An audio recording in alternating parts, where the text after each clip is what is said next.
Great, thank you. I'd like to call to order the City Council adjourned regular meeting of Tuesday, January 13th, 2026. All rise for a pledge to the flag. Hand on your heart and begin. I pledge allegiance to the flag of the United States of America and to the republic for which it stands, one nation, under God, indivisible, with liberty and justice for all.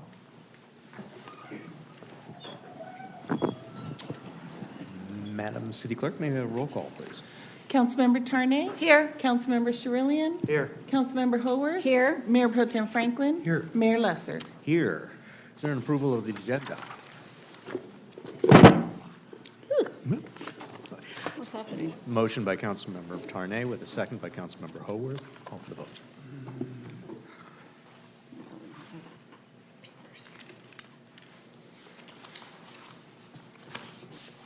Motion passes 5-0. Thank you. We'll move on to public comments. This is an opportunity for speakers to provide comments with any matter within the jurisdiction of the City Council, including items on the agenda this evening. Would anybody like to provide public comments? And I should just note I'm having some issues with my screen, it appears. If there's an IT person able to help, that'd be terrific. Anyway, for now, is there any public comment on it? Any item on the agenda this evening or anything within the subject matter of our jurisdiction? Please. Hi.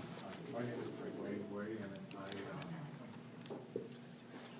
and It's not on. Oh, there you go. okay. Hi, my name is Pai Wei, and I'm part of I was one of the signatories on a letter that we submitted on behalf of Abundant Housing LA and South Bay Forward.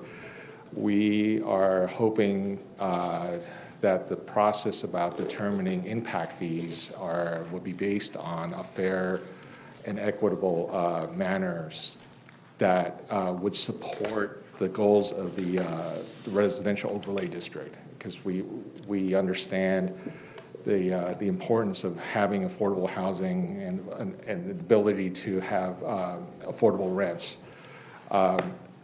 As for me, I was personally moved by, once in October, I looked outside my window. There was a couple that was crying because they just got evicted by their landlord, and all their stuff was just put on a driveway next to the apartment complex.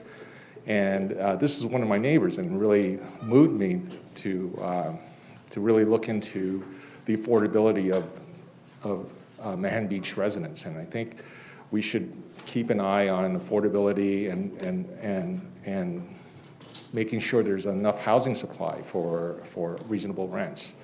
This by providing more housing, there is the ability to use a market-based adjustment to bring down the rents. It's happening in Austin, where rents are plummeting by 20% because the housing supply was able to keep up with demand. So our hope is that the impact fees would be based on a metric that would be fair and equitable for people who do decide to add more housing to the Manhattan Beach area. And thanks for hearing me out. Thanks. Thank you. Are there any other speakers that would care to address this item tonight? Or anything within the subject matter jurisdiction of the city? Yes, hi. This is Ray Joseph. There's in the building department there's a thing called the 50% rule, where you're allowed to remodel up to 50% on a non-conforming property. And you know, the problem with a lot of the older homes is they're beyond setbacks. They don't fit in with current, our current planning department. However, one thing that's not in there is, what if all the neighbors said, we would prefer you to remodel than scrape and build? Because generally what happens then is they go up taller. And most of the neighbors would prefer them down shorter. So if there could be some sort of exemption to that rule enabling someone to remodel should all the neighbors support it. I think that would be a great thing. You know, that way people don't have to go up taller all the time. Thank you. Thank you. Are there any other members of the public that would care to address council who are in chambers? Seeing none. Is there anybody on Zoom? Yeah. No request on Zoom. Okay, thank you, in which case we'll close public comment and move on to general business items, starting with item number 1, which is consideration of a resolution appointing Joseph DeFrancesco, I believe is how to pronounce it, as interim public works director and approval of an employment agreement with Joseph DeFrancesco. Madam City Manager. Good evening, Honorable Mayor and Council members. This evening, we are bringing forward a report to appoint our next interim Public Works Director. As you are aware, Ted Saban has been serving in this capacity since July of 2025. Due to CalPERS restrictions on the number of hours a retired annuitant is able to work in a fiscal year, Mr. Saban has reached the end of his assignment. While the primary purpose of this report is to meet CalPERS requirements for interim appointments, I want to take this opportunity to update the council and the community on the recruitment for our next Public Works Director. We have been engaged with an executive recruiter from Raftellus since June of 2025 and have been actively engaged in efforts to identify our next Public Works Director. And since that time, preliminarily, qualities that were important to the selection of the next Public Works Director were identified, including through a facilitated exercise with our Public Works staff and other members of staff. The position has been widely advertised, and the recruiter has also reached out to hundreds of candidates not actively seeking employment electronically, with targeted local outreach to dozens of candidates. To date, over 100 applications have been received, with 22 screened via virtual meeting and 10 invited to interview. Despite these efforts, we have not yet found the ideal candidate to lead the Public Works Department on a permanent basis. While we continue our recruitment efforts, I am grateful that Mr. DeFrancesco is available for this interim assignment. As you can see from the work history provided, Mr. DeFrancesco is highly qualified and will be able to hit the ground running to provide stable leadership to the Public Works Department. Mr. DeFrancesco will start his role on the 20th, and I look forward to introducing him to council and the community at an upcoming meeting. At this time, I would like to turn it over to the mayor for a statement. Thank you. I do have a statement that's required by state law, and it is as follows. In accordance with government code requirements, I am orally reporting the hourly rate that will be provided in connection with this appointment. Mr. Joseph DeFrancesco will be paid an hourly rate of $118.92, and he will receive no additional benefits from the city as a retiree. Madam City Manager, is there anything further that you wanted to provide in the staff report? Not at this time, thank you. In which case, I'll turn to council colleagues. Colleagues, any questions for city staff or for the city manager? If not, I'll then open this item to public comment. Is there anybody in the council chambers that would care to speak on this item? Seeing none, Brianna, is there anybody on Zoom that would care to address this item? No request on Zoom. In which case, I will close public comment, and I see there has been a motion made by Councilmember Howarth, and the motion is... Yes, to adopt resolution number 26-0003, appointing Joseph DeFrancesco as interim public works director. And I see that has been seconded by Mayor Pro Tem Franklin. Call for the question.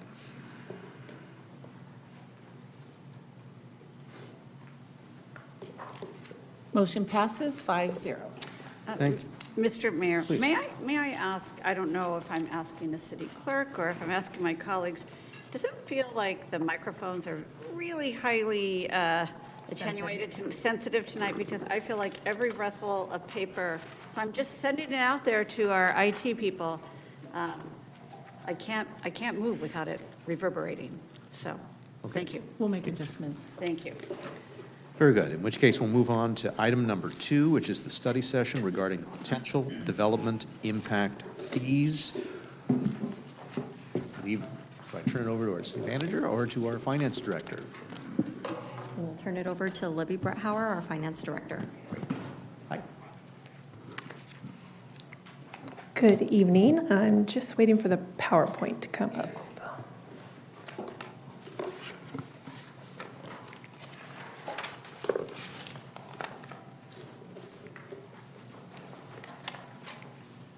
Okay.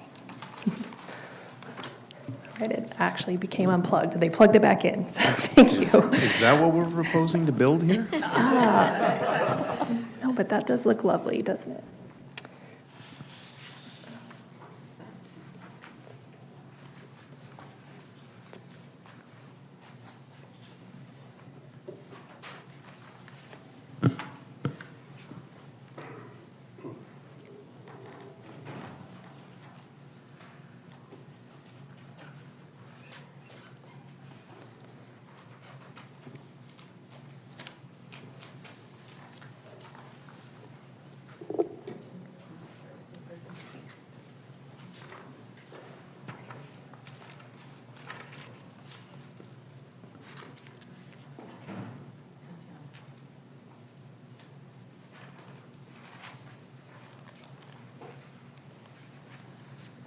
All right, there it is.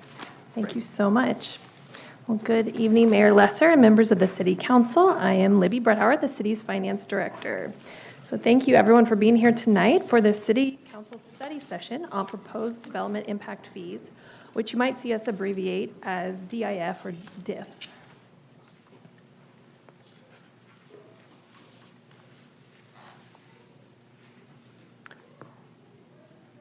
Like a well-oiled machine, right?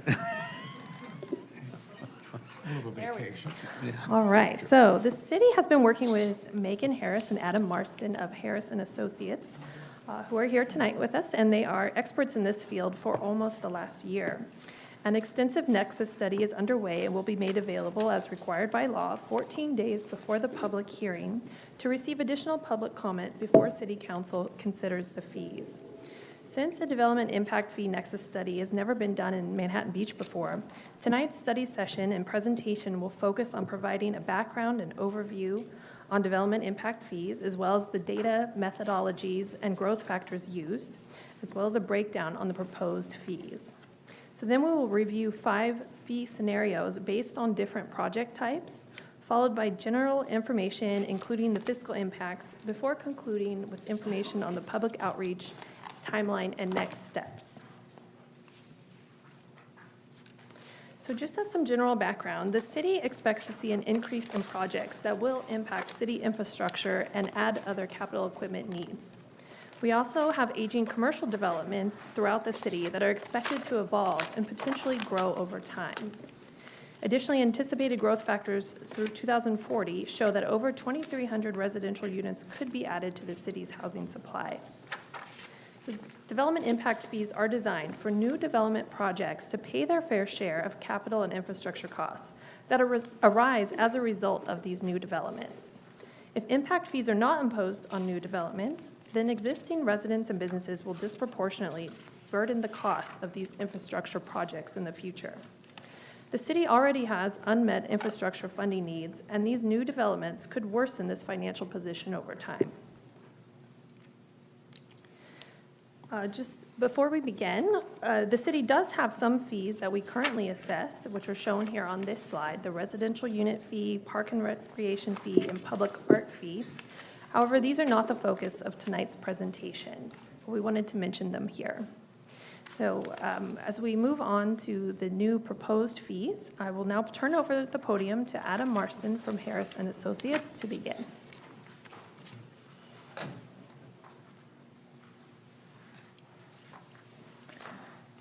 Thank you, Libby. Good evening, Honorable Mayor and members of the City Council. As Libby mentioned, my name is Adam Marston. I'm the project manager with Harrison Associates, who has been leading the effort on the city's development impact fee nexus study. I've been doing development impact fees in the state of California for the better part of 10 years and have helped countless agencies throughout the state program and then manage and implement development impact fees throughout their life cycle. So a little bit about development impact fees as a brief overview. They are governed by the Mitigation Fee Act, which is codified as Government Code Section 66,000. Development impact fees are one-time fees collected from new development and significant redevelopments to mitigate the impacts that they create on public facilities. These fees only include the costs attributable to new development and significant redevelopment, including expansion projects. The fees can only be used for capital expansions and capital costs. They cannot fund existing deficiencies, ongoing maintenance, or salaries. And those fees must be expended and used on the projects for which they were intended, as defined by the Nexus study. So this is an evolving area in the government code. Recently, in July of 2022, the state legislature passed AB 602, which introduced new requirements for development impact fees, such as collecting fees on residential units on a per square foot basis, the inclusion of a capital improvement plan in the Nexus study, and a number of other items.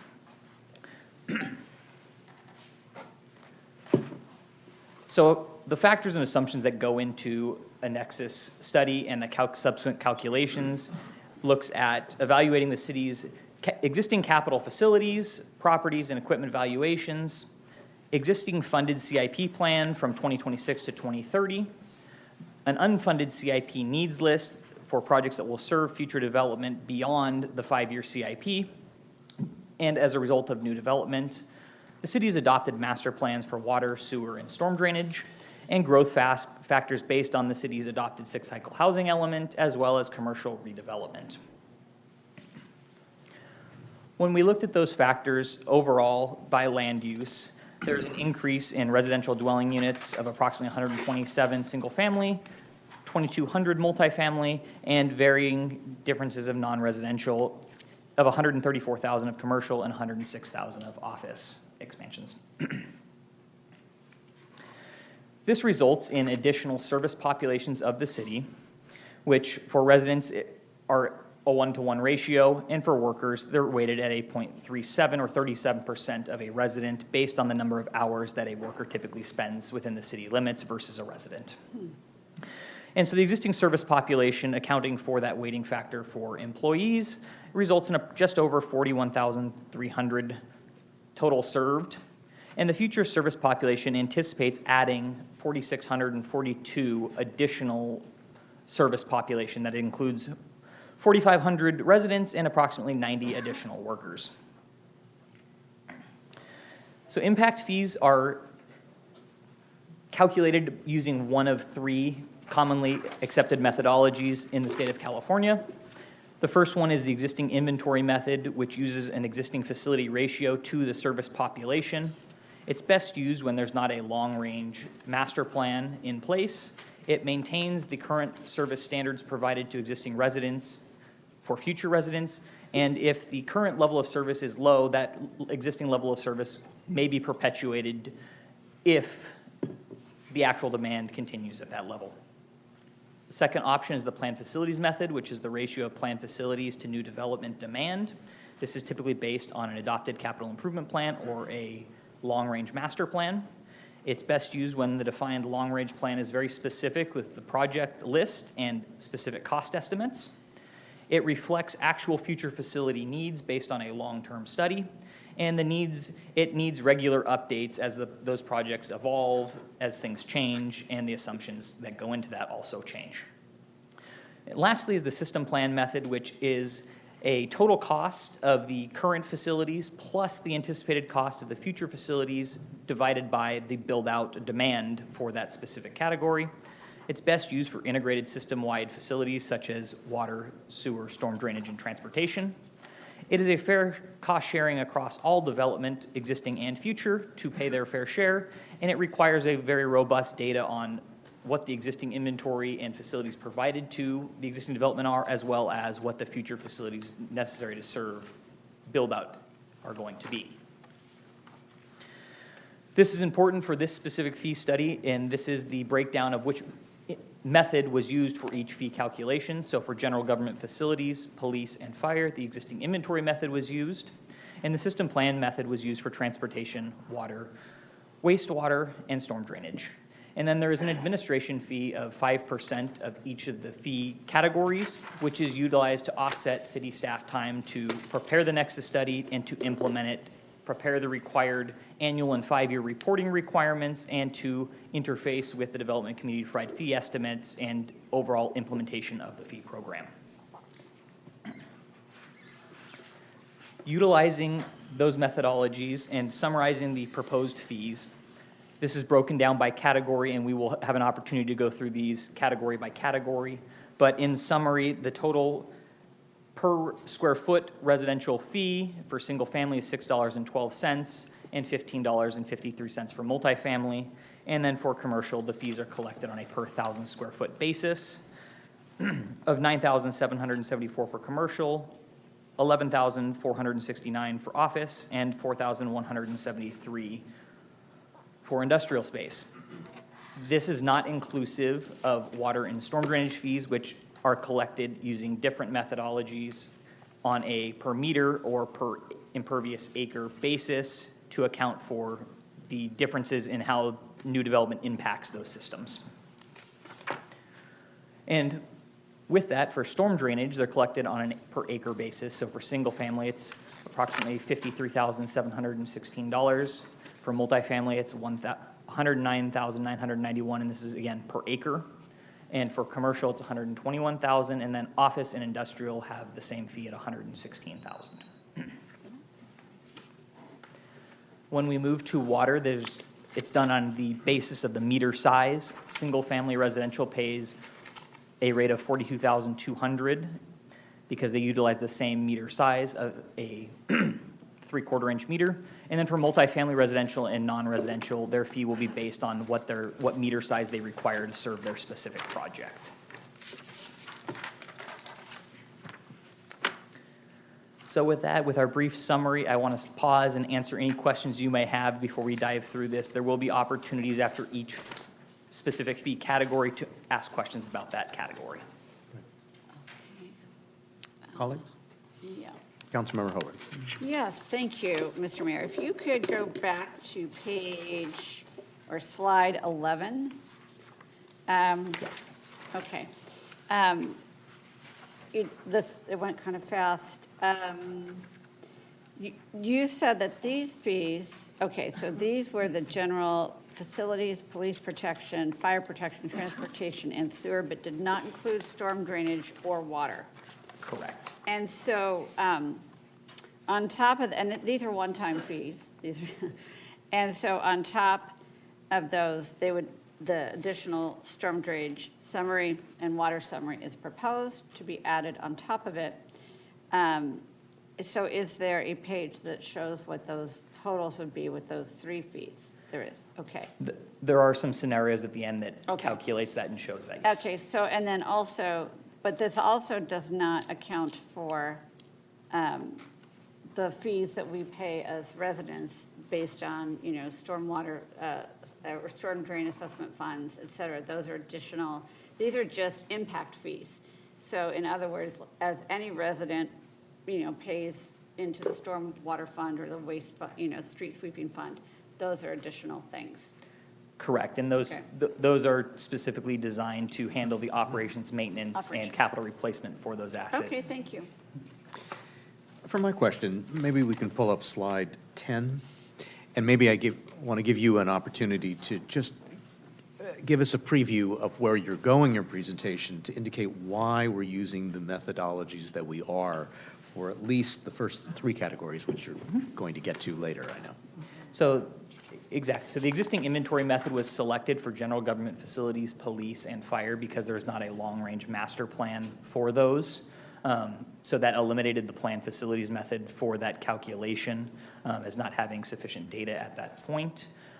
System plan method is really more for integrated systems where each individual user adds incremental demand, which is the case for fire and police in terms of the number of staff required, but it's not necessarily the same as a utility system where each additional home adds so many gallons of water to a system. So the existing inventory method was selected in this case to account for the fact that the city is providing the existing level of service to current residents at a sufficient level, and that will be requirement of new development to continue that existing level of service. Okay, that's helpful for setting it up. Thank you. Colleagues, any other questions? Yes, Councilmember Shabir. Thank you, Mayor. Adam, quick question on slide 8.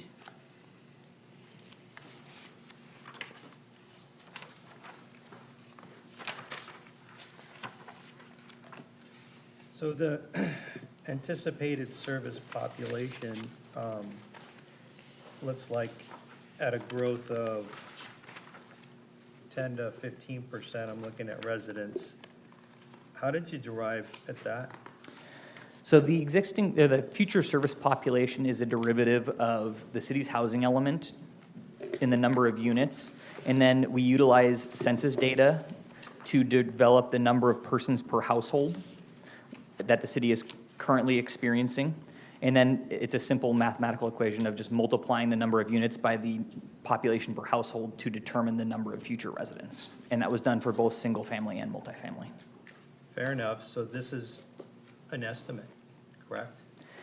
This is a basis of projecting current to future, so yes, it is an estimate, and it will be continually updated as the impact fee nexus study is updated, which we'll talk about update cycle as we get through further in the presentation, but AB 602 requires that jurisdictions do a comprehensive next study at a minimum every 8 years. Got you.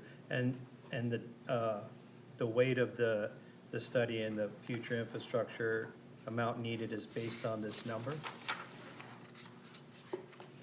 I'm sorry, can you repeat that Like the question? future infrastructure numbers that you're going to go through here later on are based on this estimated population increase? Is that correct? Correct. Okay, thank you. Mayor Pro Tem Franklin. Yes, thank you, Mayor. And thank you for the presentation. So going back to general government facilities fee existing inventory method. So what brought this to mind when you went through it, I understand that, because we just had a recent situation where our fire chief came to council. We had a ladder engine, on order, but, when looking at future scope of the buildings that were being built, that could we add and get to that order and get a longer ladder in order to.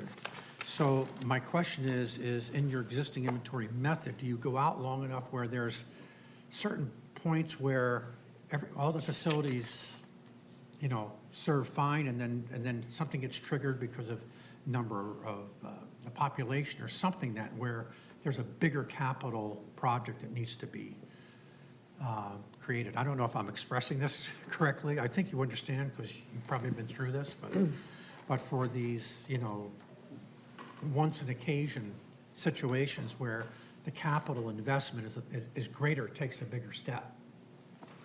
So, correct me if I'm wrong, but I believe you're referring to the 107-foot quint-tiller truck the city acquired. Just like that. So, Yes.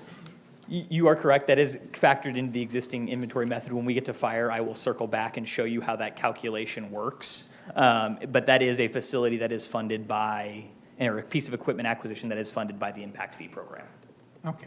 But for all the other ones as well, the general government facilities fee and the fire protection fee, you're looking out to say, hey, at this point, we're going to need, in Jaws, we need a bigger boat. Correct. Yeah. So Okay. Harris met with each of the city departments. We talked about, this is the development that we're anticipating for what facilities are specifically needed to serve under those development circumstances. And that list of facilities was developed at that point in time in conjunction with each department. Okay, great. Thank you. Any follow-up questions? Seeing none, you may continue.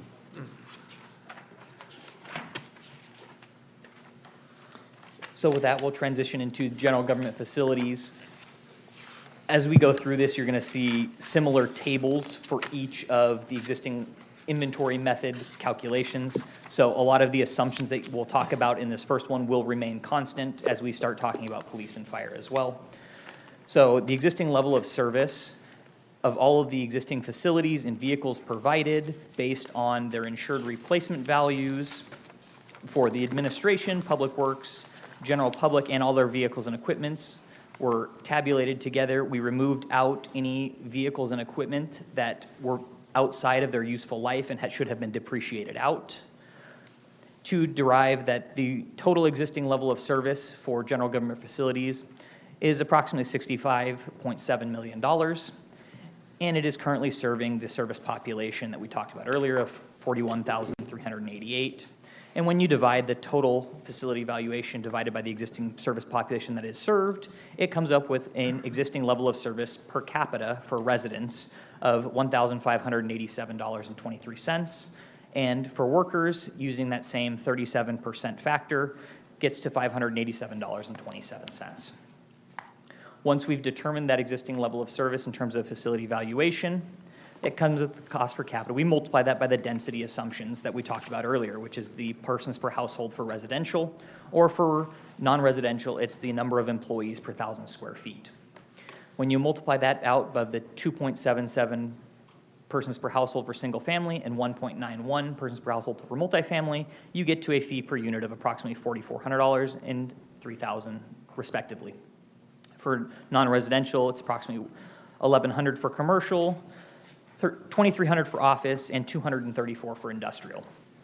In order to convert that to a fee per square foot, we divide by the average unit sizes for each respective land use, so single family and multifamily, to derive the fee per square foot.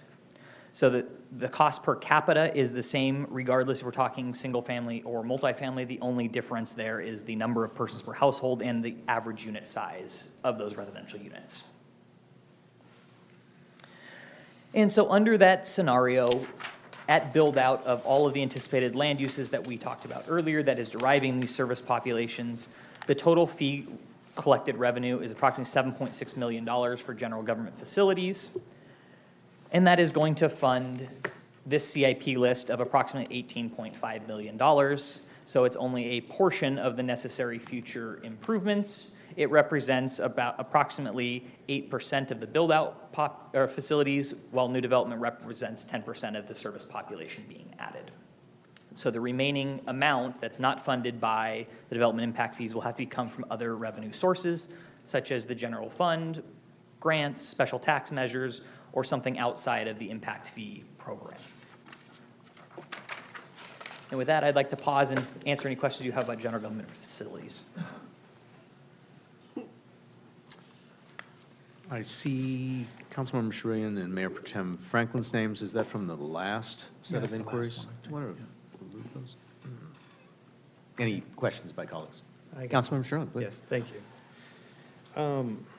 So Adam, on page 18, slide 18, so the planning time for this item is 2030.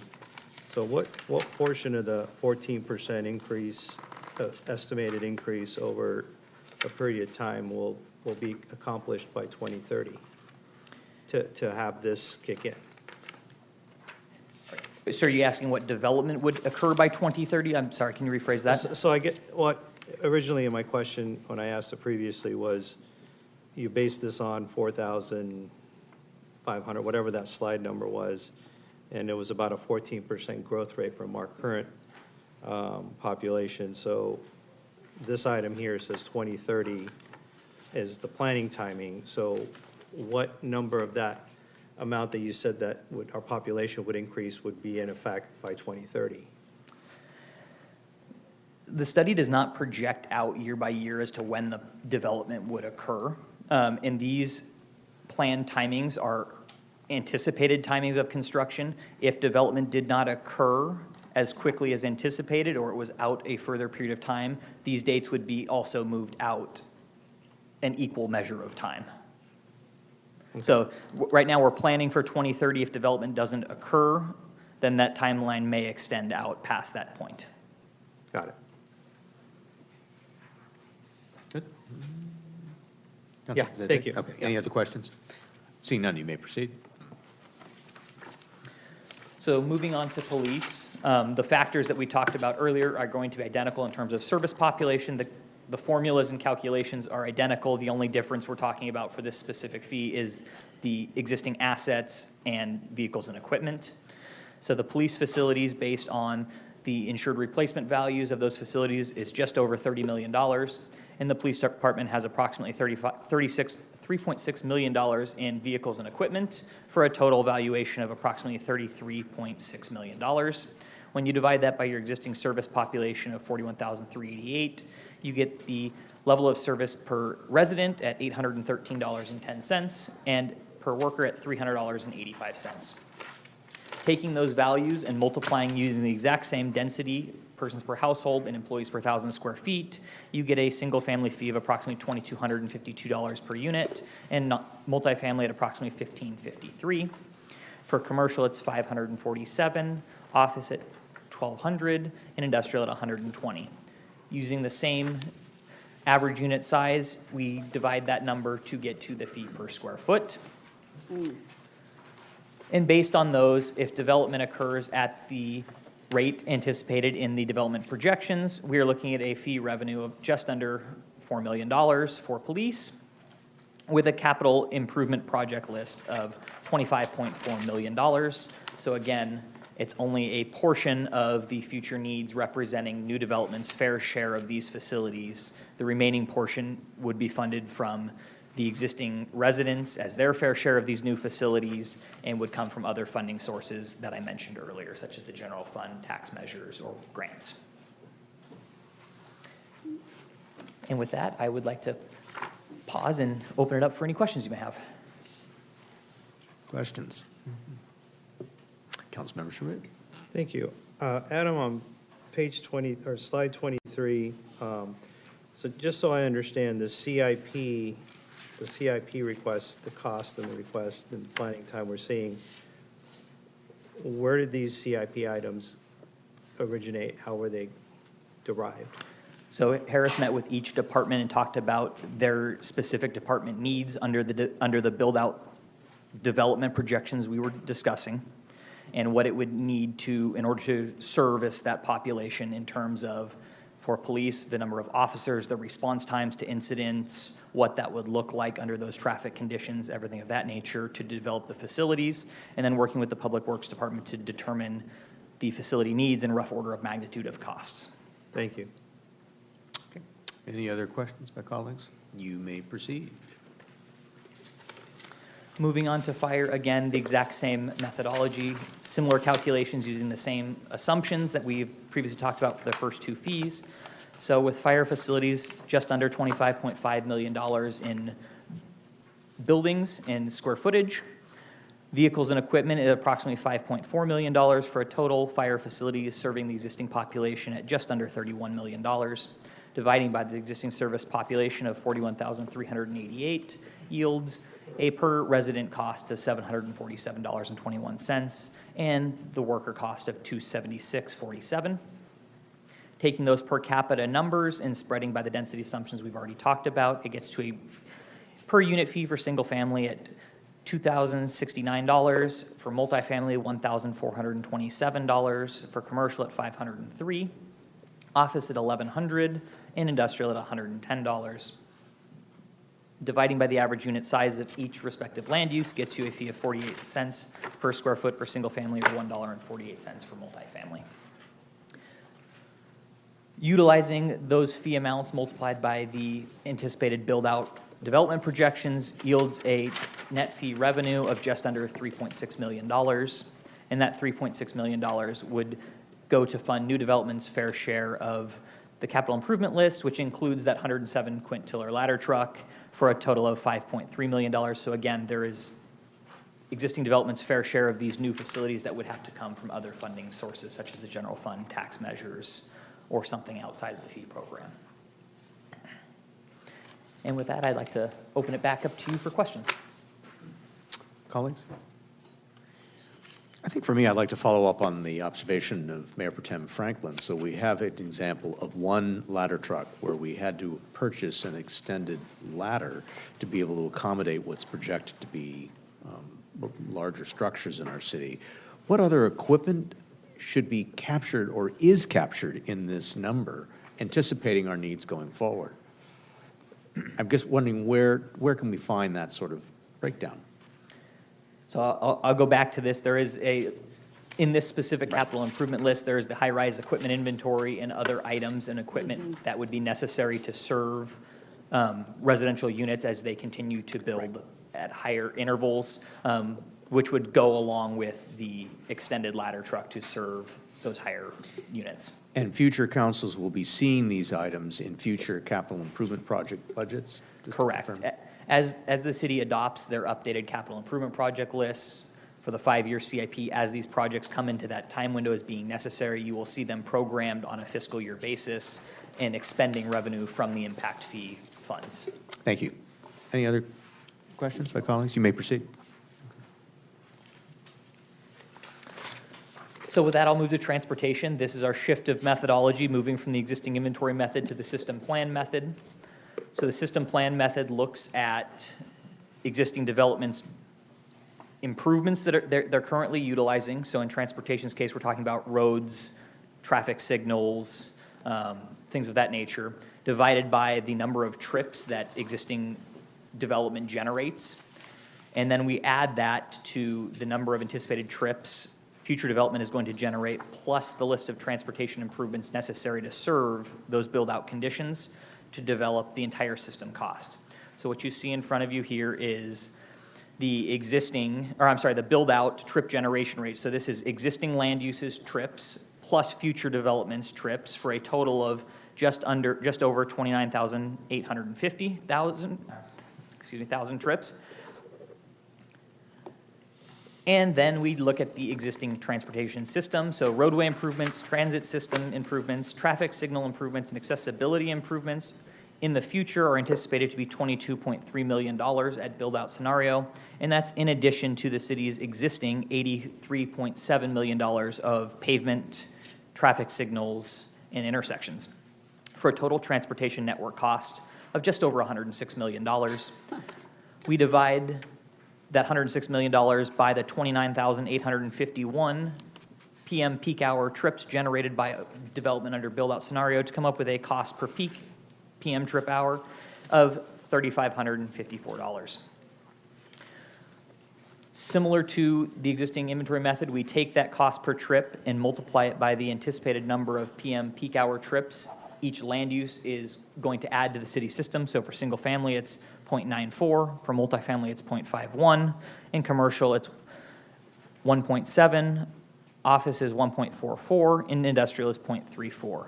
I will note that commercial does account for a pass-by trip reduction, so it's approximately half of what the actual trip generation is, to the fact that most people, as you're going through, you're not just going for a single trip, you add a commercial stop as you're going from point A to point B. So it's a stop in between, so there's a trip generation reduction for commercial. When you multiply that out, that results in a fee per unit for single family of $3,300, for multifamily a little over $1,800, for commercial $6,000 per 1,000 square feet, $5,100 for office per 1,000 square feet, and industrial is $1,200 per 1,000 square feet. Dividing by the same unit sizes for residential land uses, it comes to a fee of 78 cents per single family and $1.87 for multifamily. Based on those fee amounts and the development projections to build out, we're looking at a fee revenue of $5,759,000, which will be expended to build these capital improvement projects, which are a total of $22.37 million. So again, it is a portion of the anticipated future facilities, which represents new developments' demand on the overall transportation network, of paying for their fair share of future facilities, as well as buying into the existing capacity the city already has. And with that, I'd like to pause and open up for some questions. Council members, colleagues, any questions? Seeing none, we'll continue. Thank you, though, for including these pauses to see if we do have questions. In this case, we don't. Moving to wastewater, it's the exact same analysis. Again, just different systems, different demand factors, and facility costs. So when we're talking about wastewater, this is based on the city's adopted wastewater master plan, utilizes the sewer flow factors from that master plan in terms of gallons per day per acre for each land use. We convert all of those flow factors into single-family residential equivalents, so equivalent dwelling units, to have a common denominator. We multiply that EDU factor based on the total acres of that land use at build-out to determine what the actual equivalent dwelling units is going to be. So in this case, at build-out, there's approximately 2,011.67 equivalent single-family dwelling units, and in this case, we're talking about on an acreage basis. The facilities include gravity sewer, manhole rehabilitation, collection system capacity deficiencies, and overall future facilities of the wastewater capital improvement system. There is the requirement to buy into the existing sewer system of approximately $166.4 million for a total system cost of $212 million. Dividing by that 2011 EDUs that we talked about represents a total cost per EDU of $105,456. Taking that total cost per EDU, we then convert it back to each respective land use by their EDU factor to come up with a fee per acre of that specific land use. For residential, and we convert back to units based on the number of the floor or on the total number of units per acre allowed by the municipal code. And for non-residential, we apply a floor area ratio to account for what the actual coverage of that facility is going to be, which represents for single family a fee of approximately $13,000 per unit, for multifamily $6,400. For non-residential, for commercial, these again are on a fee per 1,000 square foot basis. For commercial is $1,145. It's the same for office. And then for industrial is just under $2,300. Then you divide the residential by the average unit size to get to the fee per square foot. At build out of all these land uses, implementing those proposed fees would net a anticipated fee revenue of $16.1 million. And that would fund new development's fair share of the build-out capital improvement projects identified in the master plan of just under $58 million. So it is, again, only representative of new development's fair share of those future improvements. There is a portion of those that are representative of existing developments' capacity of those new improvements, which would be paid from other funding sources, in this case, either the general fund, the sewer enterprise fund, or grants, or some other financing mechanism. And with that, I will open it up for questions again. Mayor Pro Tem Franklin. Yes, thank you. So once again, looking at our sewage system and the like, so are there projections for, failures and, future failures in the infrastructure? Because, many of it is over 100 years old. Were you able to get into that much detail that certain and a segment over, even though there may be a problem here, the segment over here has to be fixed in order to service it, kind of thing. So the city's adopted sewer master plan did go into that level of detail when it analyzed the capacity of the system as a whole. It identified these future facilities as necessary to serve at build out, and it also provided information in terms of what that looks like. Replacement of existing facilities, like for like, would be funded from the revenue, the sewer enterprise fund. That wouldn't be a function of the impact fee program. If we were upsizing a line from a 6-inch line to an 8-inch line, the development impact fees would be used to pay for new development's proportional share of that upgrade to the system. Right. Okay. Good. Thank Any you. other questions? All right, you may proceed. So we'll switch to storm drainage. Again, similar calculation looking at build-out demand versus build-out facilities. Storm drainage uses impervious acres as its demand, so it takes the total acreage in the city and multiplies by impervious factors to determine what the impervious acres of each land use would be. The total build-out impervious acres in the city is anticipated to be 980.76. And the total future cost is a 20-year CIP, projects beyond that 20-year CIP horizon, multi-benefit projects, projects for water quality, and the shorter range 2026 to 2030 CIP projects for a total future facility needs of $74.1 million. Added to the city's existing $45.3 million storm drainage system, it yields a total storm drainage network cost of $119,463,000.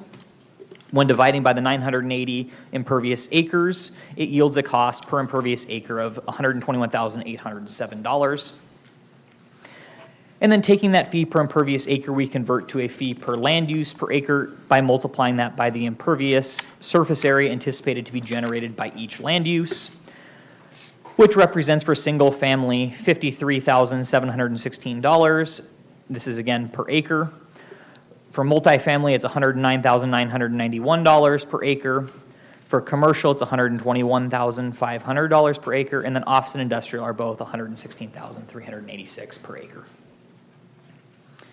And those improvements, based on taking the anticipated future cost and that the fact that new development has 52.4 impervious acres as their requirement, the anticipated revenue collected is $6.3 million, and that leaves approximately $67.7 million to be funded for existing development's fair share of the system expansions, which would come from either general funds, storm drainage assessment revenues, or other funding sources outside of the fee program.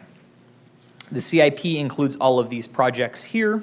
I won't go into each specific one because there are a number of them. But with that, I'd like to open it up for any questions you have about storm drainage. Colleagues? I see your finger just about to hit the screen. Councilmember Sharaya. Thank you, Mayor. So on slide 45, you have this third line, city multi-benefit projects. Is that broken out and paid on slide 46? So slide 46. 41.9 of multi-benefit projects. I'm not sure I understand what that is. There is. It's the subtotal you see there. So it's sump infiltration projects. It's the first couple of projects you see at the top of this list here. Gotcha. Thank you. Other colleagues, questions? Seeing none, you may continue. And that moves us on to water. Again, utilizes the exact same methodology. The water demand factors are based on the gallons per day per unit for residential units and the gallons per day per acre for non-residential. These factors are derived directly from the city's adopted water master plan. We then, similar to all of the other factors, convert them to common units of measure, which gets us to equivalent dwelling units, which yields at build out approximately 14,686 equivalent dwelling units for the water system. The existing water facilities totals $528 million. So that includes all of the pipes, water storage, distribution network that the city has, future water facilities, facility improvements for fire flow and pipe replacement, and upsizing totals approximately $62.2 million for a total system cost of $590 million. Divided by the 14,686 equivalent dwelling units, you get a cost per equivalent dwelling unit of just under $40,200 per equivalent dwelling unit. And this is where one of the differences in the fees is the fact that water is collected on a per meter basis to reflect the actual demand of the land use. So for single-family residential, it anticipates water demand at a 3/4 inch meter, so the fee is equal to a 3/4 inch meter fee. For multifamily and non-residential, it depends on the development project as to what their water demands are, and what meter size they need to accommodate their demand is reflective of what fee that they would pay. Based on the total number of EDUs and the fee per EDU, we anticipate that the fee program would have revenue at build-out of $18.2 million. And that would fund new development's fair share of the necessary future improvements of $62.2 million as derived from the Water Master Plan. And with that, I'd like to pause and answer any questions you have. Questions, colleagues? Seeing none, you may proceed. So now we get into some of the impact fee scenarios as to what this would look like for development within the city, applying these impact fees as we've just gone over. So this first scenario is a single-family home that is still going to remain a single-family home on one lot. It's just going to be an expansion where the homeowner is going to expand their current home from the existing 2,000 square feet to 4,000 square feet, and they're going to do so by adding a second story to their home. So based on adding their second story, there's not going to be any impervious surface area, so there won't be a fee for storm drainage because they're not increasing their impervious surface area. And there is no impact fee for water because they're going to be served by the same 3/4 inch water meter. So based on that, applying the remaining impact fees, which is the $6.12 for single family that we had in our summary slide, multiplied by the 2,000 additional square feet that they're adding, yields a total impact fee under this scenario of $12,240 for that 2,000 square foot expansion. Our second scenario is an existing single-family home where they are going to subdivide and have 2 single-family homes on that lot. So the existing lot's 10,000 square feet. They're going to construct a new 3,000 square foot, and they're going to expand their existing home from 2,000 square feet to 3,000 square feet by adding a second story over a portion of their home. So in doing so, we first look at the just expansion of from 2,000 square feet to 3,000 square feet multiplied by the $6.12 per square foot because it's still the same 3/4 inch meter. They're adding a second story. There's no additional impervious area, so they're not paying any water or storm drainage fees for that unit. So the impact fee for that expansion would be $61.20.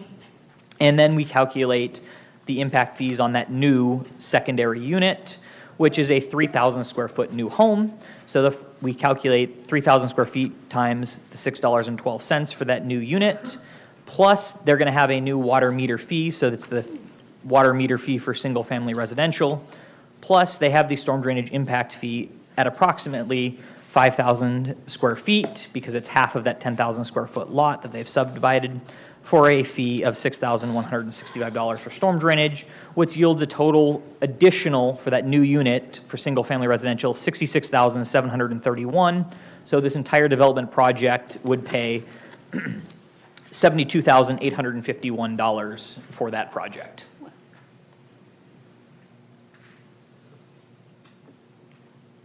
Our third scenario is taking an existing duplex and converting that to a single-family residential unit with an accessory dwelling unit. So they have 2 multifamily residential units. They're going to demolish those 2 units, which are 1,500 square feet each, and construct 1 new 4,000 square foot single-family home with 1,000 square foot ADU. We first calculate what the impact fees are for that existing development and what those impact fees would be under those new development circumstances. So in this case, the new single-family home with ADU would be multiplying 5,000 by the fee per square foot of $612 for $30,600. Because the storm drainage impact fee, the impervious surface area of a single-family home is less than a duplex, there is no storm drainage fee because they're actually decreasing their impervious area. And from the water standpoint, this assumes that they have 2 meters each serving 2 3/4 inch meters, 1 serving each duplex. So in that case, you would still have 1 meter if it's a common meter between the ADU and the single family, or 2 meters at 3/4 inch, so there's no net increase there, so there would not be any water fees. And then the existing fees for that duplex comes out to $46,590. So to complete this project, they would pay no development impact fees because there's no net increase to city services based on the assumptions in the Nexus study and the master plans. Mr. Mayor, could I ask a question about this slide? You may, All right, Councilmember thank Howard. you. So I didn't think under the current, like the housing laws, that you could go reduce the amount of housing. So I don't, could you even go from 2 duplexes, which are 2 families, down to a single family and an ADU? Great question. And we specifically use this example because we do see this example a lot. The housing laws require that you maintain the same number of units, but they also allow an ADU to be counted as a unit. Oh, they do, okay. All right. Thank you. You may proceed. So our fourth scenario takes a existing commercial property that is going to be redeveloped into a 200-unit multifamily residential building. So they're going to demolish the existing 30,000 square foot retail space on a 50,000 square foot lot, and it's currently served by a 4-inch water meter. The proposed project is going to be 200 multifamily residential units at 1,000 square feet per unit, and the project will cover approximately 37,000 square feet of the lot and will be served by 1 common 8-inch water meter for that project. So we first calculate what the fee would be for the multifamily project by itself. So we take the 200 units times the 1,000 square feet to determine that it's 200,000 square feet of additional square footage, multiplied by the 1553 per square foot fee. And then we add in the 8-inch water meter fee for the total development project, if this was vacant land, to $5.3 million. Then we calculate what the existing impact fee on that existing retail space would be, which takes that 30,000 square footage plus the 4-inch water fee plus the storm drainage fee, times the impact fee per 1,000 square feet. To come up with that impact fee for that commercial space would be approximately $1 million. We then net out the difference in that, so the net increase in public facilities demand for that project comes out to $4.36 million. So that would be the impact fee that project would pay.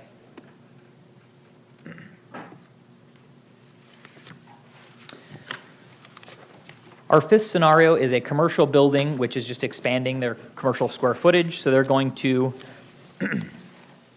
demolish an existing 30,000 square foot commercial building, which is served by a 4-inch meter, and they're going to rebuild with a 50,000 square foot building covering approximately 37,000 square feet of a lot. So they're going to have, it's going to be a 2-story portion of this, so there may be some offices above the commercial square footage. And it's going to be served by an 8-inch water meter.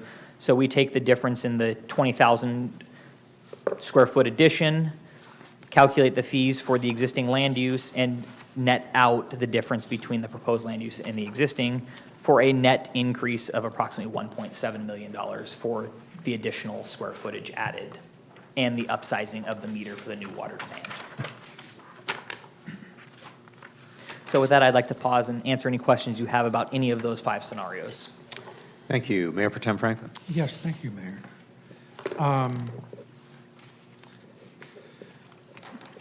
So I just wanted to ask, I have 2 questions. So scenario, going back to impact fee application scenario numbers 1, 2, and 3. I would imagine that our most common scenario is number 1. Or,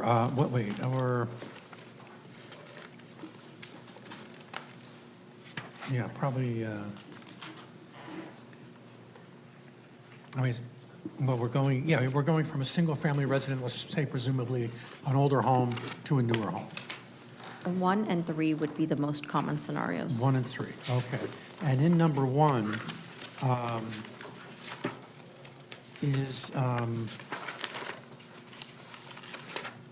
okay, so I'm good on number 1. How many on average per year? I think at one point, I'd asked this before a while back. I don't have that number on hand right now. I think it's under 100. That's demolishing and rebuilding entirely. Yeah. So the expansion number I don't have on hand. Expansion, okay. So where would the demolishing and rebuilding then come into play? It would fall under the same scenario. Yeah, okay, scenario 1. Okay, great.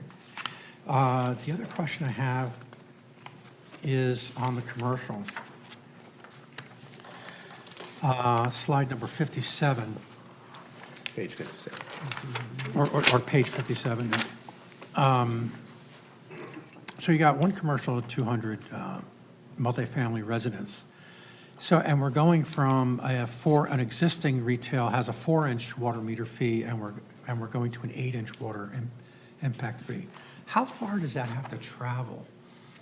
I'm not really that familiar with under the ground, our water facility, but would it have to go further to get that 8-inch to connect to an 8-inch pipe or for the water? I would defer to the Public Works Department as to the specific engineering and hydraulic requirements of upsizing a meter of that size. Right. Yeah, I just want to get an idea of the magnitude that shows why might be so costly. right? So, and the cost differential is due to the fact of their water demand. It's not, it has nothing to do necessarily with the installation of the larger meter or any changes they need to make on site.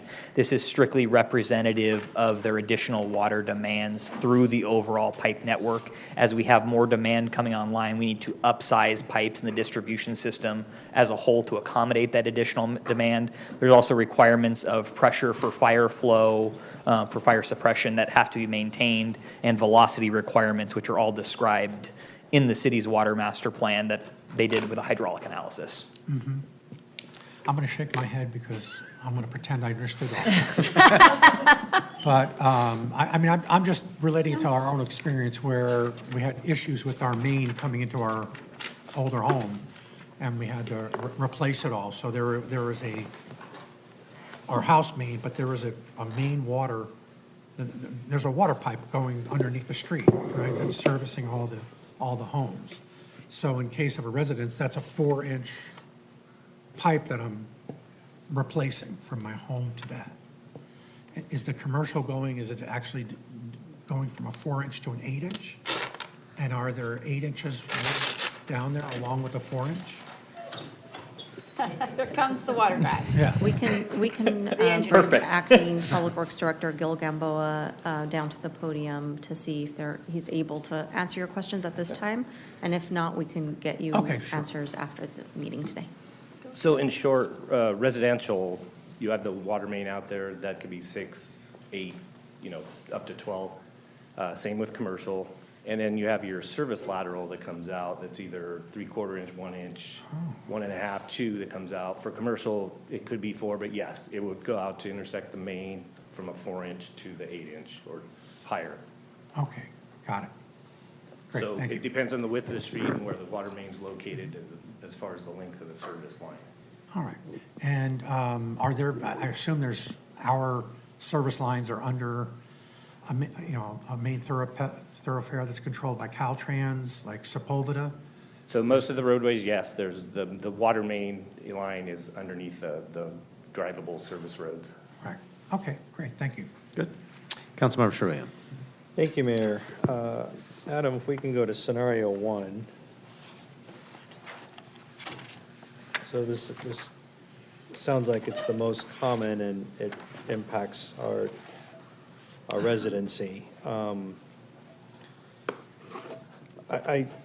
So in this particular case, obviously, there's no impervious area because it's going upwards. What would it have been? Well, I can do the math later, but I guess I would have liked to see a few additional scenarios based on what our typical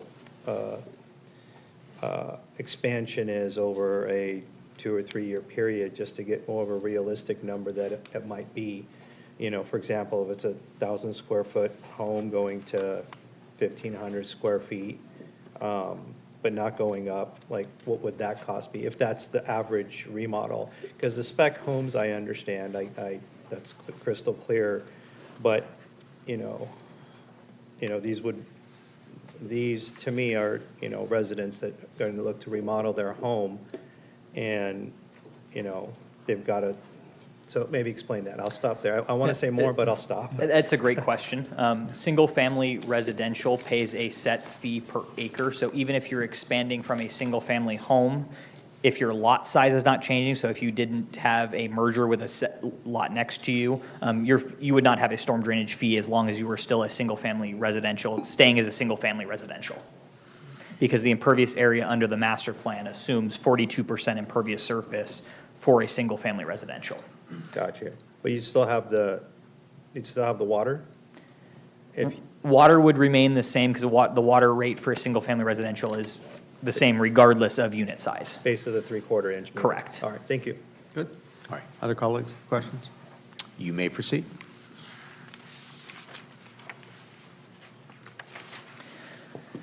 Perfect. So we do look at impact fees in other jurisdictions. Again, they're not an apples to apples comparison. Each jurisdiction has their own individual funding needs based on the facilities that they require, and each in order to collect impact fees, each city has to do a nexus study specific to their use circumstances, their facility needs, and their mechanisms for funding them.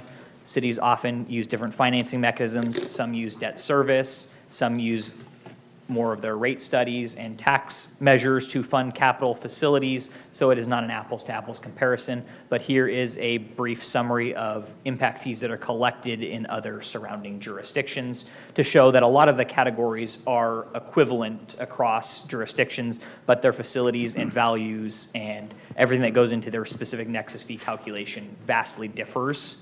And comparing their dollar amounts is not an apples-to-apples comparison. Your Honor? Yes, Can we ask please. questions on the slide since Sure. there's no? Is that okay? Please proceed. Thank you. So did Harris do any of these impact studies? We did not. And then just the one thing that sticks out, and I get the apples to apples comparison, it's not apples to apples, but the admin fee is in Manhattan Beach, and I don't see it, is that a relatively newer kind of model that? So different consultants handle it differently. A lot of these have the administration fee built into each fee category. We typically break it out as a separate category for ease of accounting, better flexibility in the way that it can be expended, and overall transparency into that actual revenue collected and expenditures. So it's reported on annually as a separate fee with its own requirements similar to any other fee. So it's not just built into those numbers. Thank you. Great. Mayor Protem, I see you have a question. Do you want to allow him to finish his presentation, or do you have a question about this slide? It's really quick. I just want the definition of nexus, just for the audience out there. I mean, I kind of have an idea, but I know it's something connected to, so. Exactly. The definition of nexus is the connection between, and in this specific case, is the connection between the development and the facility. How is that development demanding that new facility? That nexus and that connection, how you link those two together, is the entirety purpose of the nexus study. It's one of the 5 requirements that we have to address per the government code in order to legally collect development impact fees. Great, thank you. Good. All right, you may proceed. So with that, I will pass it off to Emmy Rose to talk about the anticipated revenue, funding needs, timeline, and next steps.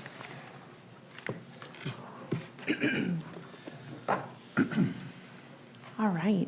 Thank you, Adam, for the extensive background on the methodology of the proposed fees and walking us through the presentation. Good evening, Mayor Lesser, Mayor Pro Tem Franklin, and members of City Council. I'm Emmy Rose Hanna, Financial Services Manager with the Finance Department, and I'm pleased to walk us through the remainder of tonight's presentation, in which we'll cover fiscal implications, the public outreach, and the next steps as part of the development impact fee process. So on this slide, we present the anticipated revenue and funding needed. This table illustrates the anticipated impact fee revenues through full build-out through 2040, so essentially within the next 15 years.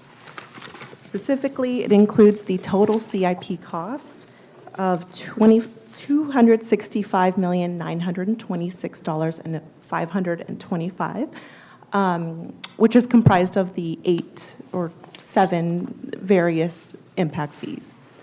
I will add that of the CIP cost, this contains the current funded CIP 5-year plan, and it also contains our unfunded CIP plan as a result of the impact fee study.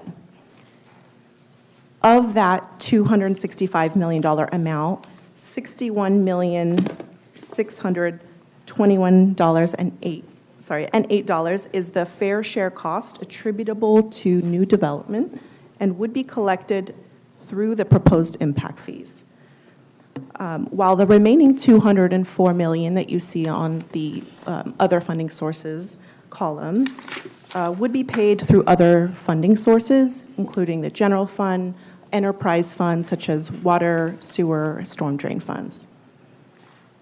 It is important to make a distinction that if the proposed fees are not adopted, the alternate would be that the taxpayer-supported general funds and other utility funds would end up having to pay for the increased infrastructure costs borne by the new development. In this scenario, if they're not adopted, the $61.6 million would then shift in the other funding sources required column, which would result in full subsidization through general fund and enterprise funds. Also in that scenario, if other funding sources are not adequate or available to pay for the infrastructure costs, then that would result in debt service needs, which would be required for any critical and time-sensitive projects. So as we look at this table, we're reminded that the primary goal of the Development Impact Fee Nexus study is to achieve the highest level of cost recovery possible from the new developments that will be creating demand on the city's systems and infrastructure. So at this time, I'll pause for any questions related to the fiscal implications of adopting the proposed impact fees. Colleagues? Councilmember Tornay. Thank you, Amy Rose, and thank you for the thorough presentation, Adam. I just have a question, just to clarify. So if the funds aren't recouped from the development, then taxpayers, like if my next door neighbor is expanding their house and doubling the square footage of their house, I would have to pay for the increase in her usage, her burden to the system? Essentially, yes. So businesses and residents that are taxpayers, they support the general fund, and the general fund would then pick up the bill for added infrastructure costs to the city. Okay, thank you. Thank you. Councilmember Sherrillian.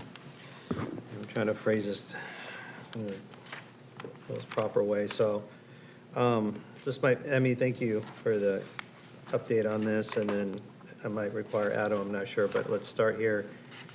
So the estimated impact fee revenue for full build-out is taking us from our current population of 34,000 to an estimated 41,000?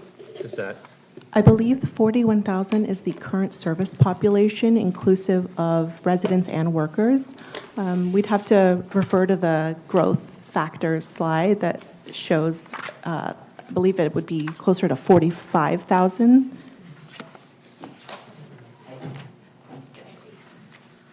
Yeah, so the anticipated population in terms of residents at build-out would be 38,600. When you add in the weighted workers, it gets to total service population of 46,030. Got you. It's on slide 8. Yeah, I like that slide. I'll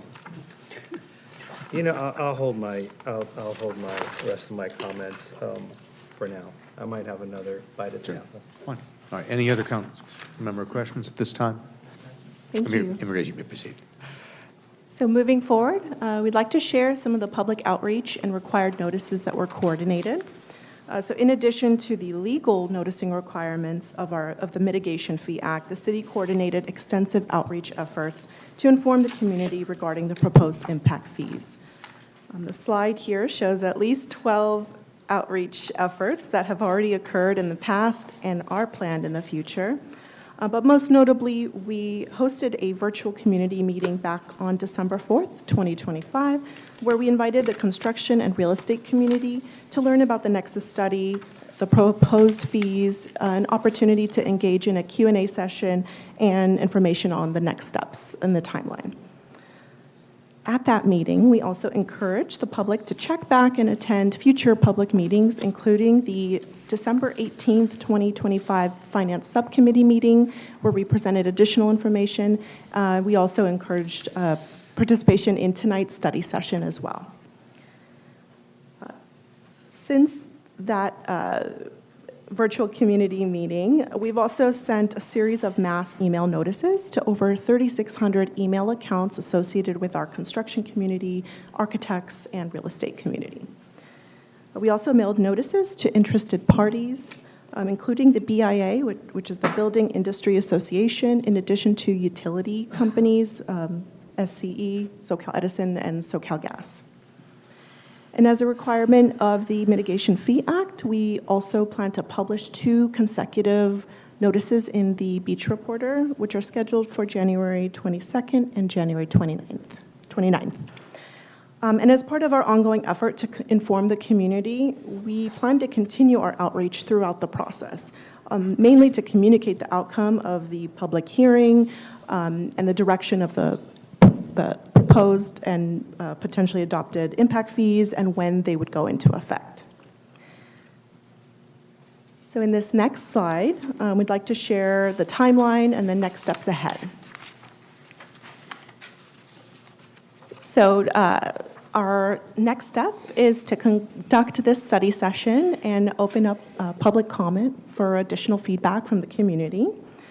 And following this study session, we'll hold a public hearing on February 3rd to consider adopting a resolution and ordinance regarding the impact fee nexus study in addition to the proposed impact fees. This would include a first reading of the new ordinance. Then later in February, on the 17th, would be the second reading of the new ordinance. And then as part of the Mitigation Fee Act, there would be a 60-day effective period following the final council action. So that 60-day period would land on April 18th, 2026, which would be the effective date of when the impact fees would go into effect. We also wanted to share some recent legislation that affects how cities can collect impact fees, as it would affect our city if the fees are moved forward. So SB 937 went into effect last January 2025, and it stipulates that impact fees are locked in and vested at the time of a building application, a project application. However, the fees cannot be collected until the time of a certificate of occupancy, so at the end of that project cycle. The only exception to this rule pertain to the impact fees associated with utilities, so the water, wastewater, and storm drain impact fees could be collected at the time of application, since those impacts would be felt much sooner. And we share this only because it would create some challenges in collecting all the other impact fees at the end of a project cycle, which is typically 2 to 3 years, at the time of certificate of occupancy. So I'll pause for any questions on next steps and timeline.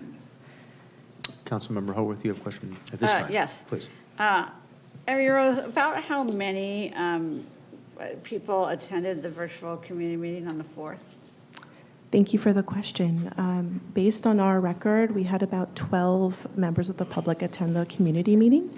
And we did advertise that community meeting through social media and also email blasts to the same 3,600 email accounts we have on file. So you will keep trying to reach those same people, okay. Absolutely. Thank you. Mayor Pro Tem Franklin. Yes, thank you. So April 18th is when they go into effect. So what exactly is the timing in terms of projects coming through? And, That's a great question. So I would defer to community development in terms of what they anticipate for projects to come in. However, I will stipulate that any projects that are currently underway have already submitted plans and an application would not be subject to the impact fees. Only new applications submitted following this April 18th date would then be subject to the new adopted impact fees. Mm-hmm. Hope that answers your question. Yeah. So what is the trigger event? I mean, plans that are submitted, approved, gone through plan check? So if a project has submitted building plans to plan check for the building permit process, or if a project has submitted what we consider a SB 330 application, those two things vest the fees that are in place at that time. Gotcha. When they pay is based on the issuance of the certificate of occupancy. Right, okay. Thank you. I just wanted to follow up on the last bullet point on this last slide, and that is with regard to a description of Senate Bill 937 that took effect on January 1st last year. Namely, the legislation creates challenges with collecting impact fees at the end of a project in 2 to 3 years. I can use my imagination as to what some of those challenges might be, but can you articulate what staff is, what not just our staff, but obviously other jurisdictions throughout the state are concerned about? Absolutely. Since it is such new legislation, agencies that have impact fees in place and our city, which is considering the impact fees, we would not realize the effect until the 2 to 3 years from now. Essentially, at the end of a project cycle, once construction funds are spent, then these impact fees would become due and payable before the certificate of occupancy. So it creates a challenge not only for our city, but for other jurisdictions and agencies that will have the same issue in collecting the impact fees at the end of a project. So clearly we'll all be watching, but does that preclude liens against properties for unpaid fees? That is an excellent question. I would defer to legal for any other mediums to collect. My question is prospective, and obviously it's going to depend on examples, but I appreciate that sort of insight into what exactly we're concerned about. Councilmember Shurulian. Yeah, thank you for that question. That's interesting legislation that needs to be followed. Real quick, Emmy, there was a finance subcommittee meeting on this item. Yes. And then I think from that was derived at creating an FAQ for the public, because this is such a large price tag. Is that been, or can you talk a little bit about when that will be complete, or has that been completed? Absolutely. Thank you for the question. So we received feedback to develop a comprehensive FAQ that could be available to the public to address some of the frequently asked questions. And staff has been developing the FAQ and coordinating with City Attorney's Office and the involved departments to ensure that it's complete and ready for distribution. And we plan to include it in the February 3rd public hearing agenda that would be contained as part of the packet. Thank you. That's it. All right, you may proceed. Thank you. Bring us home. All right, so we're at our last slide. With that being said, staff recommends that the council discuss and provide direction regarding the proposed impact fees. And following this portion, we would open up for additional public comment. I will add that following this study session tonight, next steps, staff will also be publishing the draft Nexus study on or before January 20th, 2026, so shortly. And a final copy of the Nexus study will be included in the February 3rd public hearing agenda packet as well. So that concludes our presentation this evening on the proposed development impact fees, and we are all available to answer any questions you may have. Great. Thank you, Emmy Rose, and thank you, Ed. Colleagues, any questions lingering at this stage? No more. If not, I'm going to open this item up for public comment. Members of the public are invited to come down and speak at the podium for up to, I believe it's 2 minutes.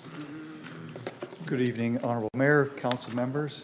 Wow, that is quite a presentation. Thank you for all the detail. The numbers are pretty remarkable. I think that the biggest question is, do we want to approve this or not? My personal opinion is, following up on Councilmember Tarnay's comments, it's fair that we have these impact fees, because if we have people building and enlarging and having more demand on our infrastructure, it makes sense for they share that, and that we don't have the rest of the residents and community pay for their impact to what's going on to the infrastructure. Just a few comments here and some things in addition to that. I found it fascinating that we compared the average house of a single family at $4,294 and a multifamily at $967. I was surprised that the number was so small for multifamily. The next comment was, when we looked at the comparables between our city and the other, we may not have apples to apples, but I think it's critical that the council is aware of it and the public is aware as we compare it to other cities, because we're going to have residents asking that question.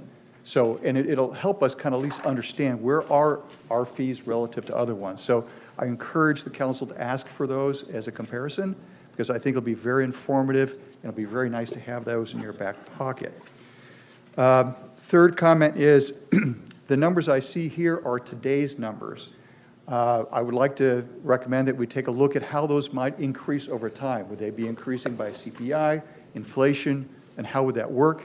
In addition, if we do have a build, what cost are you going to do that? Is it at the time they apply for it, or is it when they finish it?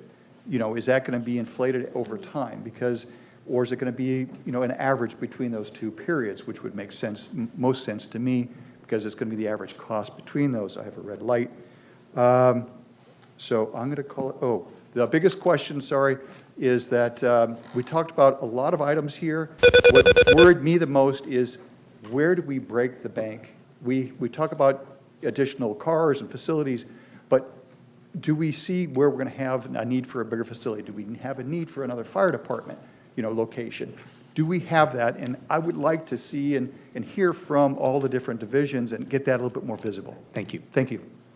Sorry to run over. We'll charge it to Rita.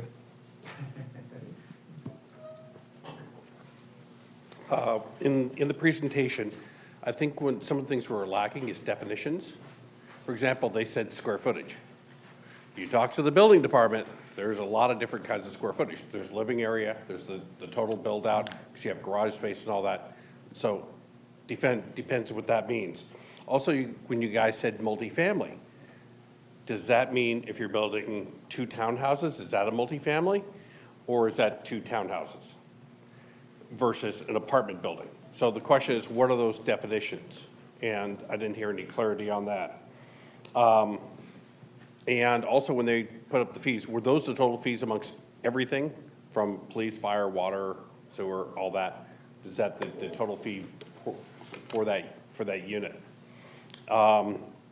One of the other things I look at is if we look at the difference between a 3-bedroom house and a 5-bedroom house, basically the family inside is about the same.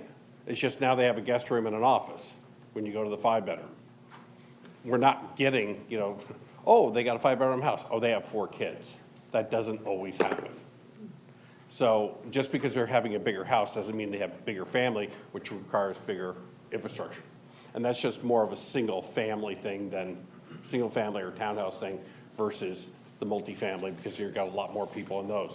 So I think when we're looking at things, the single family, when you go from a smaller one to a big one, doesn't have that much of an impact on water, on sewer, on all those other things.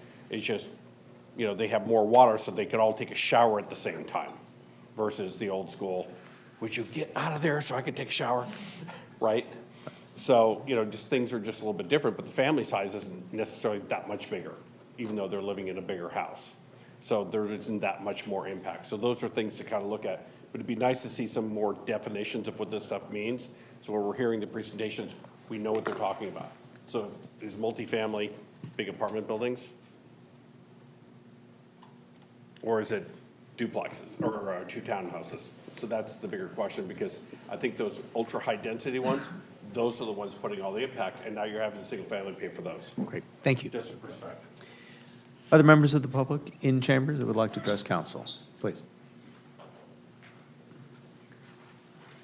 Good evening, Mayor, members of the council. My name is Trevor Boucher with Fairfield Development. Just a couple questions.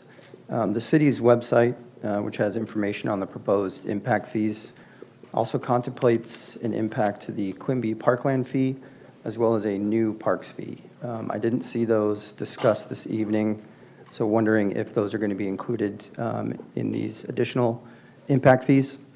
And then the second fee, or the second question, are these new impact fees where there'll be carve-outs for affordable housing? In other words, will affordable units coming online be subject to these new fees as well? Thank you. Great, thank you. Other members of the public care to address this item in chamber? Seeing no one else, Brianna, anybody on Zoom that would care to address this item? No request on Zoom. Okay.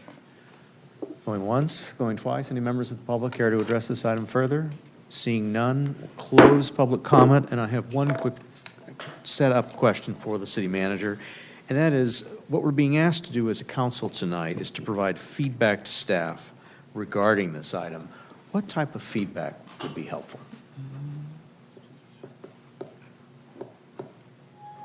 defer that question to Libby Brethauer at this point. Well, thank you for the question. So I think if there are any points of clarity you would like, any more additional perspective, or the public comment mentioned further definitions to help everyone better understand some of these concepts, since these are new concepts for the city of Manhattan Beach.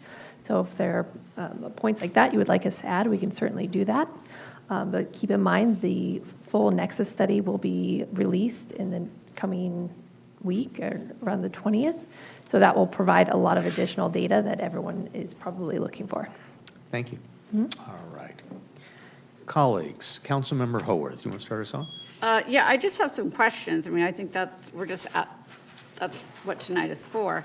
And I'm glad that the finance director stood up to remind us that we're waiting for the Nexus study, right? That's going to have even more information and prove the nexus, if you will, the connection to, and so that will be interesting to see.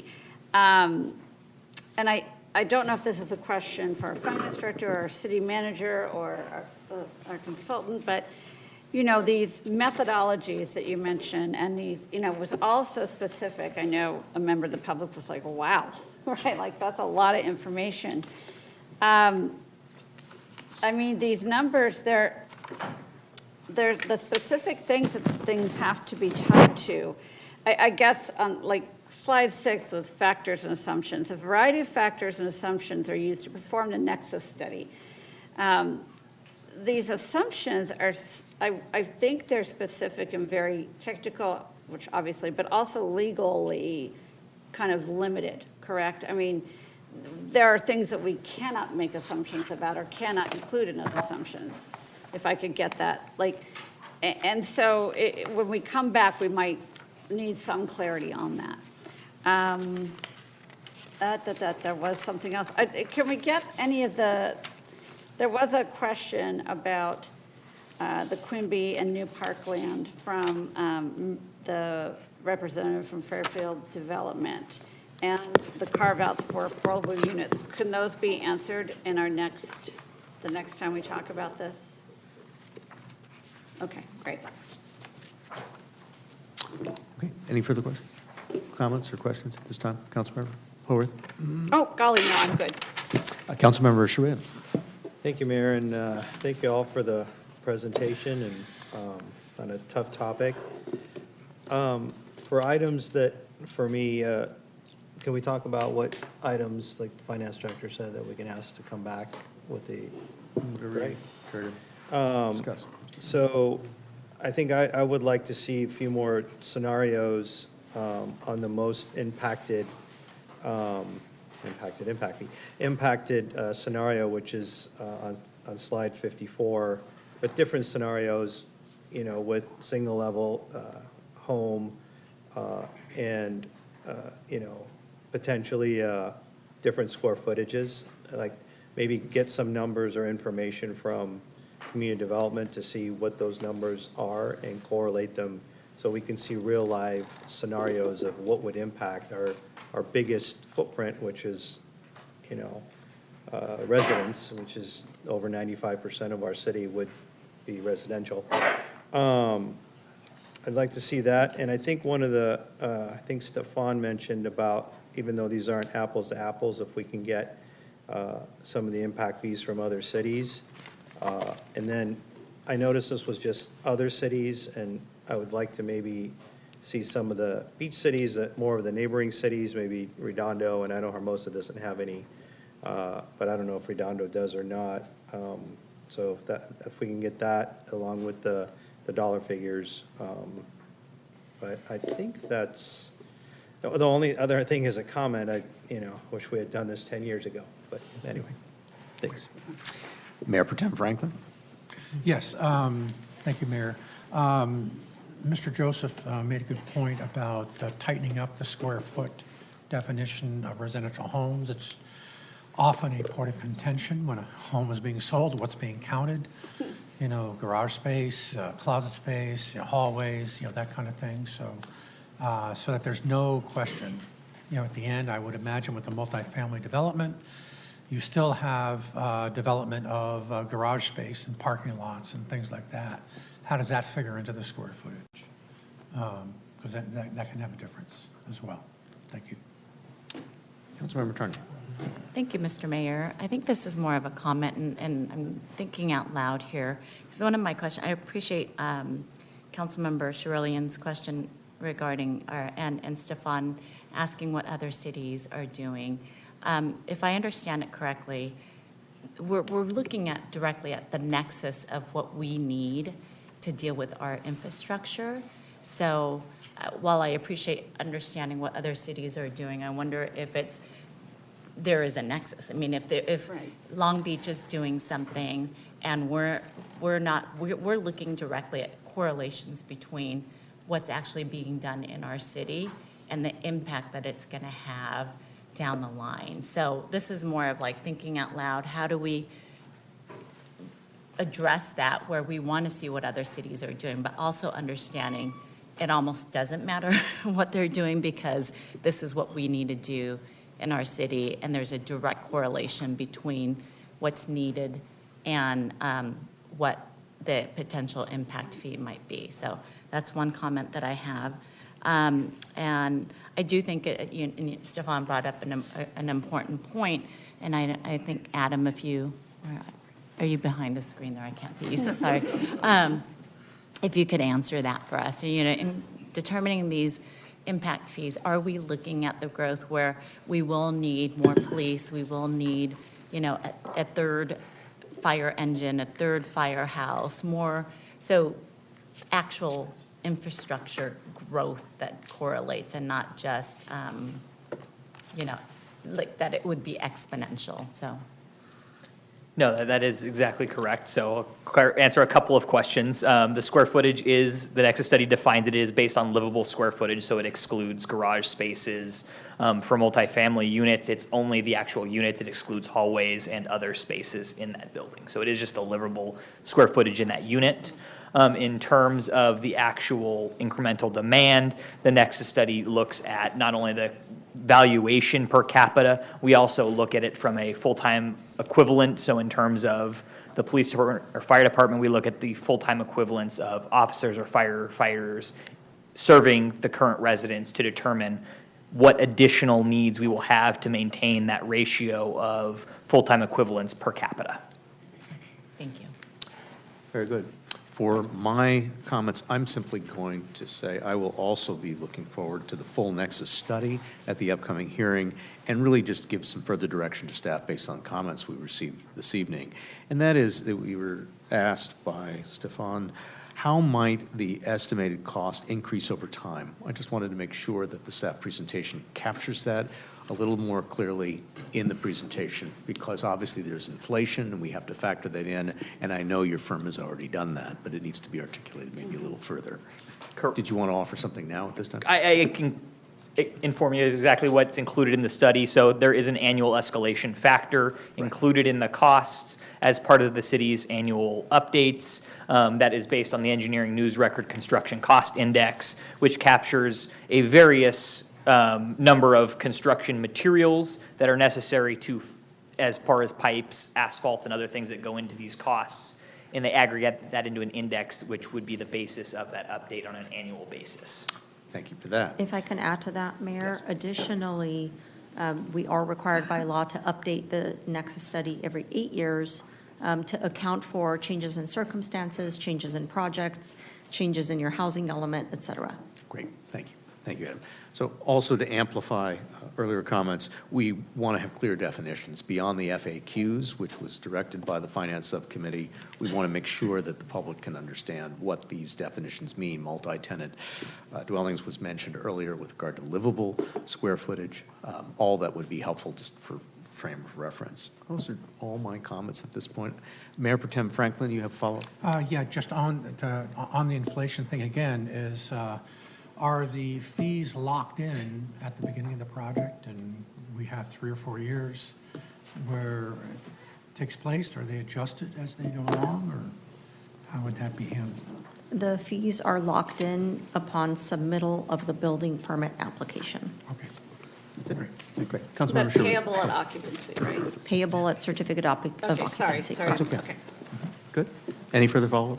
Good.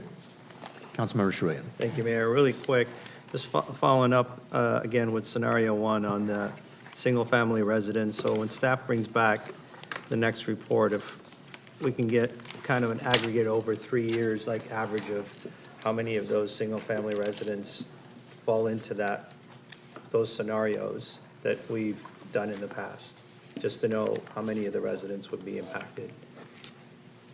Does that make sense? Yes, but we'll have to consider what it's going to take to be able to calculate that. I mean, whatever you can do. Okay. Any other comments this time? All right. Thank you. Thank you, staff. Thank you to Adam. We'll now move on to item G, adjournment, and we're going to be adjourning this meeting in memory of Bob White, a beloved, longtime Manhattan Beach resident whose decades of service, community leadership, and enduring spirit left a lasting impact on our city. I have a few remarks. Bob White's life was defined by family, friend, music, fun, and an unwavering love for our city. He was born in St. Louis, Missouri on March 17, 1927. After 2 years in the Navy, he attended Iowa State University, graduated, and landed a job in Milwaukee with the company that remained his employer throughout his entire career, Allen Bradley. In 1956, Bob transferred to Los Angeles and shortly thereafter moved to Manhattan Beach. He met and married his wife Connie, raised 3 children, Katie, Link, and Ann, and ultimately settled in a hill section home that became a central gathering spot for friends, neighbors, and just those passing through. Bob represented the best of our community. As a Little League coach and president, he shaped the lives of countless young athletes. As a co-founder of the Dixieland musical group, affectionately called the Hyperion Outfall Serenaders, he brought joy and community spirit to city gatherings. The group was declared the official band of Manhattan Beach over 50 years ago in 1975 by then Mayor Joan Donneville. Its performances were central at our events, ranging from the 10K, the Manhattan Beach 10K, the Hometown Fair, Veterans Day celebration, and Hollywood holiday fireworks, and of course the Little League parades, to weddings, bar mitzvahs, and all manners of other gatherings. Bob was the life of the party. He was a fixture at Ercles, on the beach for bocce ball competitions and at neighborhood parties. He was a storyteller, a wonderful wit, and a skilled musician. He's pictured in the center, by the way. I think you can see him, the yellow shirts. Group sing-alongs of It's Christmas Eve at Ercles, set to the melody of Oh Christmas Tree, were a holiday tradition in Manhattan Beach's oldest bar. With cowbell in hand, Bob would lead the crowd in song throughout the afternoon and evening. It really was a sight to behold. Privately, he was kind, actively involved with his family, friends, and neighbors' lives, and he adored our small town. As our former city council colleague and lifelong resident Steve Napolitano has observed, we need more Bob Whites who give selfishly, who treat everyone with kindness and take pride in our community. We, as a city council, extend our deepest condolences to Bob's family and many friends and neighbors who mourn his passing, and we will be adjourning our meeting tonight in his memory after we take a moment of silence. Remember. Can all stand for just a moment? Thanks.